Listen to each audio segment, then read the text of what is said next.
ध्वनि से भी पहले मैं कहूँ तो इस सृष्टि का निर्माण जो है उसका जो उल्लेख है वो कहा है कि ध्वनि से इसका निर्माण हुआ है, पूरे सृष्टि का। और ये ध्वनि कौन सा है? तो ध्वनि की उत्पत्ति उन्होंने कहा है कि ओमकार से है। ओमकार यानी इसके लिए शब्द है अनाहत ध्वनि। ध्वनि पूरे विश्व में जितनी भी ध्वनियां हैं वो आहत से यानी एक चीज दूसरे से टकराने से निर्माण होने वाली जो ध्वनि होती है उसे आहत ध्वनि कहते हैं। और ओमकार एकमात्र है जो अनाहत ध्वनि है, जो सृष्टि से ही आवाज निकलती है किसी भी वस्तु की आहत हुए बगैर।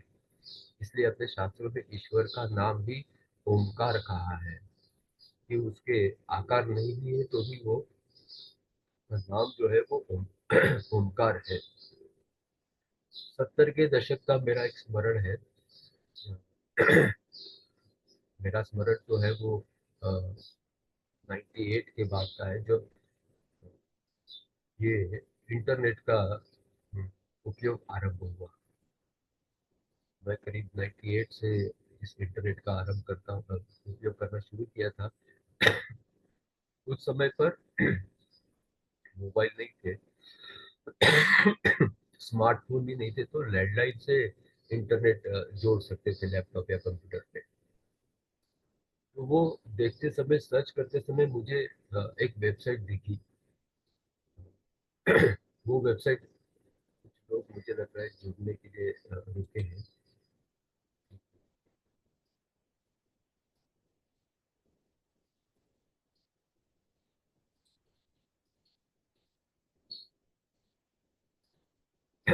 तो वो वेबसाइट दिखी थी, तो वो वेबसाइट देखते हुए मुझे अच्छा लगा। तो उसमें एक ऑप्शन था कि मंथली न्यूज़ लेटर को सब्सक्राइब करना, तो मैंने कर दिया था। तो हर महीने ईमेल द्वारा उनके न्यूज़ लेटर्स आते थे मुझे। एक न्यूज़लेटर मुझे जो अभी भी याद है, मेरे पास कहीं पर लैपटॉप के पुराने हार्ड डिस्क में कहीं होगा भी, शायद मैं देख लूंगा।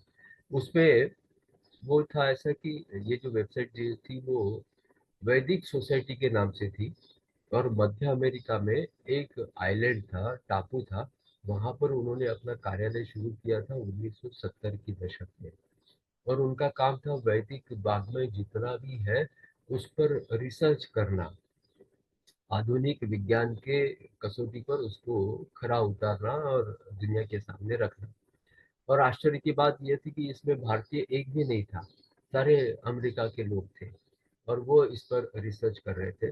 तो उनका जो भी रिसर्च पेपर पब्लिश होता था वो ये मंथली न्यूज में आता था उनके। तो एक ऐसा था कि उन्होंने 40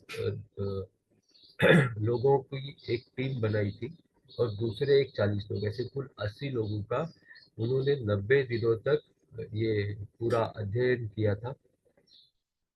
उसमें उन्होंने दो बैच जो थी 40-40 लोगों की, उनमें क्या किया था, तो पहले जो 40 लोगों की बैच है उनको पूरे दिन भर में 8 घंटे ओमकार का शास्त्र शुद्ध उच्चार करना है, केवल 8 घंटे ओमकार का उच्चार। और उनको अलग ही कक्ष में रखा जाएगा 90 दिनों तक, यानी 3 महीने।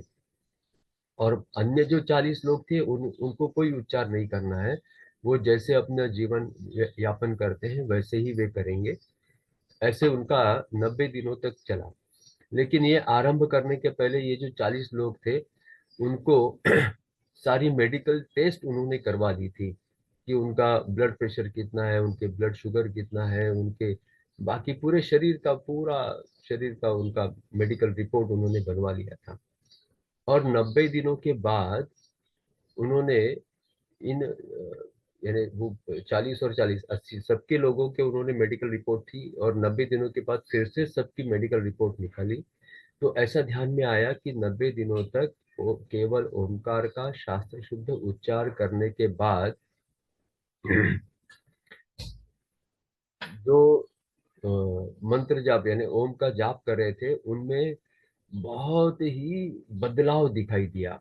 उनकी रोग प्रतिकारक शक्ति करीब करीब 30% बढ़ गई थी, उनकी स्मरण करने की शक्ति भी करीब 50% बढ़ गई थी। उनका रक्तचाप पूरी तरह से नॉर्मल था, ब्लड शुगर पूरी तरह से नॉर्मल थी। ऐसे कई सारी शारीरिक और मानसिक शक्तियां उनकी बढ़ी हुई दिखाई दी 90 दिनों में। और उसी समय जो 40 लोग जिन्होंने कोई मंत्र का जाप नहीं किया था, वो उनका 90 दिनों के पहले जैसे रिपोर्ट थे वैसे ही रिपोर्ट थे। तो ये सारा रिपोर्ट उन्होंने ऑन पेपर बनाकर अमेरिका के लोकसभा में, यानी उनके वहाँ सेनेट में उन्होंने वहाँ के सांस्कृतिक मंत्री के पास सबमिट किया। और प्रेस रिलीज हुई, प्रेस में उसको देने के लिए बात हुई। और ये प्रेस में आने के बाद वहाँ के जो क्रिश्चियन चर्च के जो पादरी होते हैं, जो फादर होते हैं, प्रीस्ट होते हैं, उन्होंने इसके लिए ऑब्जेक्शन दिया और कहा कि आप इससे धर्म का प्रचार हो रहा है, आप ऐसे, ये सेक्युलरिज्म का काम नहीं है ये। तो इसके ऊपर बहुत सारी बहस हुई और ये रिपोर्ट फिर दबाया गया, उसको रिपोर्ट को कहीं पब्लिश करने नहीं दिया गया। तो ये इस तरह से ऐसे वैदिक सोसाइटी के नाम से भी अमेरिका में ऐसे अभी भी चल रहा है कि नहीं मुझे पता नहीं, लेकिन ऐसे होता था। इस मंत्र की शक्ति को और एक शब्द दिया है, संचित मंत्र शक्ति। संचित मंत्र शक्ति क्या होता है? तो कुछ लोगों के समूह द्वारा कोई एक मंत्र को बार बार दोहराना। जैसे अपने यहाँ वारकरी संप्रदाय है, वो अ, उनका जो अ, बोलना बोलने का जो मंत्र है, वो रामकृष्ण हरि बोलते हैं या जय हरि बोलते हैं, या फिर हरिओम कई सारे लोग बोलते हैं, या फिर समर्थ रामदास स्वामी जी के जो संप्रदाय के लोग हैं वो जय जय रघुवीर समर्थ बोलते हैं। शंकर भगवान के जो भक्त होते हैं वो ओम नमः शिवाय बोलते हैं। ऐसे लाखों जगहों पर हजारों वर्षों से करोड़ों लोग जिस मंत्र का बार बार उच्चारण करते हैं, अपने हृदय में धारण करते हैं, ऐसे जो मंत्र होते हैं उस मंत्रों में संचित मंत्र की शक्ति निर्माण होती है। उस शक्ति के कारण वो मंत्र सिद्ध होता है। ये सिद्ध हुए मंत्र जो है उनका असर बाकी के मंत्रों से और अधिक प्रमाण में दिखता है, क्योंकि उनका उच्चारण करने वाले बहुत सारे लोग होते हैं। यानी पर्यावरण में उस मंत्र की जो कंपन है वो बहुत जगह से उठते हुए, जिससे वो एक दूसरे को आकर्षित करते हैं और उनकी जो शक्ति है वो संचित शक्ति में आती है। और एक अपने शास्त्र में लिखा है, मंत्राधीन च दैवतम, यानी जो देवता होते हैं वो मंत्र के अधीन होते हैं। ये मंत्र के अधीन ये देवता होते हैं। तो हम जो अपने संस्कृति के ऊपर टीका करने वाले लोग ऐसा बोलते भी हैं कि गणपति का सर ऐसा हाथी जैसा कैसा लगाया है, हनुमान जी का चेहरा ऐसा कैसा है, ये 4 हाथ कैसे होते हैं। तो अपने जो ऋषि मुनि है वो पागल नहीं थे ऐसे चित्र बनाने के लिए या ऐसी मूर्तियां बनाने के लिए। या फिर हमें विविधता का भी शौक नहीं था कि जिसके लिए अलग अलग देवताओं को अलग अलग रूप दिया कि विविधता उसमें हो, इसके लिए भी नहीं रखा है। अपने यहाँ जो मंत्र होते हैं ये केवल फलश्रुति के लिए भी नहीं होते हैं। जैसे विद्यार्थी लभते विद्याधरार्थी लभते धर्म पुत्रार्थी लभते पुत्रान मोक्षार्थी लभते गति, ऐसे केवल फलश्रुति के लिए भी मंत्र नहीं है, ये तो सिर्फ बाहर दिखाने के लिए फलश्रुति है। लेकिन वास्तव में ये बहुत ही सूक्ष्म विज्ञान है। ऋषियों के साधना से, उनकी अनुभूति से निकले हुए ये सारे मंत्र बने हैं, ये यूं ही नहीं बने हैं। यानी हमें जिस कार्य सफल होने की आवश्यकता होती है, उस देवता को आवाहन करने के लिए जो कंपन निकलने चाहिए, उस कंपन बनाने के लिए जो शब्द है, उस शब्दों के समूह का कंपन जब होता है तो उस शक्ति को आवाहन करने के लिए वो स्तोत्र बनता है। और उस स्तोत्र बनने से फिर उस देवता को हम प्रसन्न करते हैं और उस देवता का वो चित्र निर्माण होता है। ये बहुत सूक्ष्म विज्ञान है। शायद मैं ठीक से समझा नहीं पा रहा हूँ, लेकिन अ, ऐसा कहें तो एक बहुत बड़ी फैक्ट्री होती है। उस फैक्ट्री को सुचारू रूप से चलाने के लिए अलग अलग डिपार्टमेंट बनाए जाते हैं, और उस अलग अलग डिपार्टमेंट को संभालने के लिए अलग अलग मैनेजर होते हैं। फिर उसमें परचेस मैनेजर होता है, सेल्स मैनेजर होता है, मार्केटिंग मैनेजर होता है, प्रोडक्शन मैनेजर होता है, एचआर मैनेजर होता है। ऐसे अलग अलग डिपार्टमेंट के अलग अलग मैनेजर, और उसका मालिक कौन? एक ओनर होता है।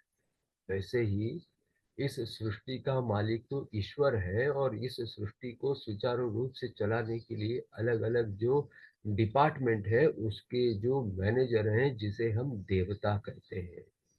अग्निदेव, वायुदेव, ये जल के देवता, सूर्य है, चंद्र है, ये सारे देवता है जो ये सृष्टि ठीक से चले इसके लिए ये सारे मैनेजर हैं। यानी हमारे लिए वो देवता है। तो इन देवताओं को प्रसन्न करने के लिए उनके पास जो शक्ति है वो शक्ति हमें प्राप्त होनी चाहिए। उदाहरण के लिए हमें किसी को ताकत चाहिए, तो उसे क्या करना है? तो उसे एक तो महाकाली को प्रसन्न करो या हनुमान जी को करो। किसी को ज्ञान प्राप्ति करनी है तो एक तो वो शारदा माता को प्रसन्न कर सकता है या गणेश जी को कर सकता है। हमें क्या चाहिए, हमें क्या अपेक्षित है, उसके ऊपर निर्भर करता है कि कौन से कंपन बनने चाहिए, और वह कंपन बनने के लिए कौन से शब्द उच्चारे जाने चाहिए। और वो शब्दों का समूह जब बनता है तो वो स्तुति या फिर वो मंत्र का श्लोक बनते हैं। और उसका जब उच्चारण होता है तो गत सत्र में बताया था कि अथर्व शीर्ष का उच्चारण करते हुए गणपति का चित्र बनता है। लेकिन हम देखते हैं कि गणपति के भी 400-500 अलग अलग रूप है। भगवान कृष्ण के भी 400-500 अलग अलग रूप है। ऐसे हर भगवान के अलग अलग रूप बने हैं। तो वो इस कारण है कि जो भी व्यक्ति अपनी इच्छा अनुसार उस देवता से मांगने के लिए जो श्लोक जो मंत्रों का समूह बनाता है, उसमें जो भी कंपन होते हैं तो वो कंपन तो मूलतः एक ही होते हैं, लेकिन अपनी अपनी भावना, अपने अपने व्यक्तित्व उसमें जोड़ देने की वजह से उसमें थोड़ा थोड़ा अंतर हो जाता है। तो गणपति के भी अलग अलग जितने भी स्तोत्र हैं उसका पाठ करते हैं तो उसमें से गणपति की ही मूर्ति बनेगी, लेकिन वो थोड़ी अलग होगी, थोड़ी भिन्न होगी। ऐसे जितने भी मंत्र हैं उस मंत्रों से निर्माण होने वाली जो चित्र है या मूर्तियां हैं वो उसी देवता की बनती है, लेकिन थोड़ी सी भिन्न होती है।